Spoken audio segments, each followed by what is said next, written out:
عبادیہ فرقے کا حکم۔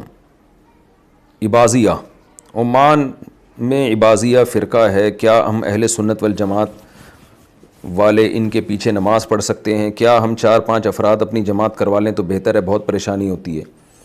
عباضیہ فرقہ عمان میں میں نے دیکھا ہے، اور ان کے بارے میں جو کتابوں میں لکھا ہوا ہے نا، وہ تو ان کے عقائد بہت خراب لکھے ہوئے ہیں جو کتابوں میں لکھے ہوئے ہیں، لیکن جب میں نے پریکٹیکلی جا کے دیکھا ہے تو ان کے اتنے خطرناک عقائد نہیں ہیں جو کتابوں میں لکھے ہیں۔ بعض دفعہ کتابوں میں جو لکھا ہوتا ہے وہ کچھ اور ہوتا ہے، جب آپ پریکٹیکلی جا کے دیکھتے ہیں تو کچھ اور ہی دنیا نکلتی ہے۔ تو تحقیق میں میرا اس وقت جو خیال ہے نا کہ کسی عالم کی کتاب سے کوئی چیز کوئی پڑھ کے سنا دے، بدگمان نہ ہو جب تک خود نہ سن لو، خود نہ دیکھ لو۔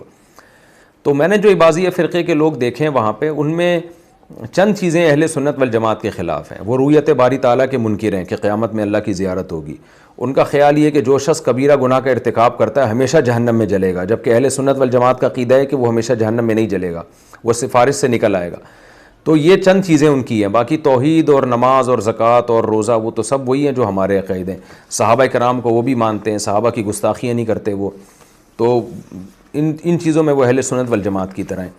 تو جتنے اہل سنت والجماعت سے خارج فرقے ہیں نا، ان میں سب سے بہتر مجھے عباضیہ فرقہ لگا ہے، نسبتاً بہتر۔ میں یہ نہیں کہہ رہا کہ اہل سنت والجماعت میں داخل ہیں وہ، ان کے کچھ عقیدے اہل سنت والجماعت کے خلاف ہیں، جن میں 2 عقیدوں کو میں نے آپ کے سامنے بیان کیا، لیکن ان میں دیگر امور بہت اچھے ہیں۔ ان میں تقویٰ، للہیت، داڑھیاں رکھتے ہیں۔ وہاں میں نے کوئی امام نہیں دیکھا جس کی شلوار ٹخنوں سے نیچے ہو، کوئی امام بغیر داڑھی والا نہیں دیکھا میں نے، مسجد کا امام، اور عزت بہت دیتے ہیں آپ کو۔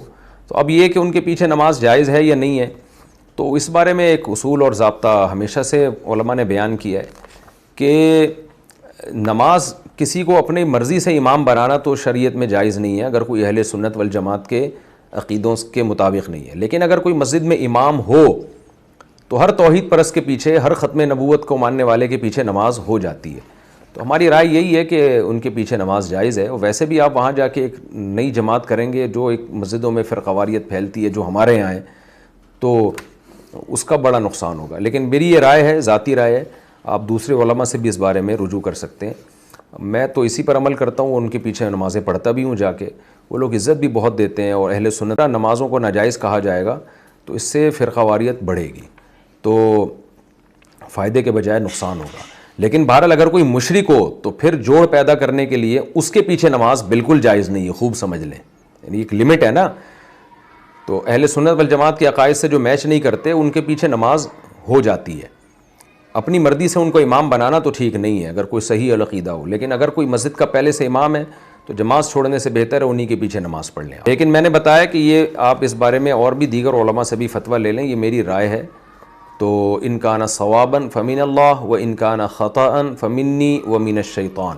اور میری کیا اوقات، بعض بڑے علماء کی بھی یہ رائے ہے، لیکن آپ کسی دوسرے عالم کی رائے کو فالو کریں تو دوسرے عالم سے پوچھ لیں مسئلہ، کوئی منصوص مسئلہ تو ہے نہیں، یہ اس میں اجتہاد ہو سکتا ہے، اختلاف رائے ہو سکتا ہے۔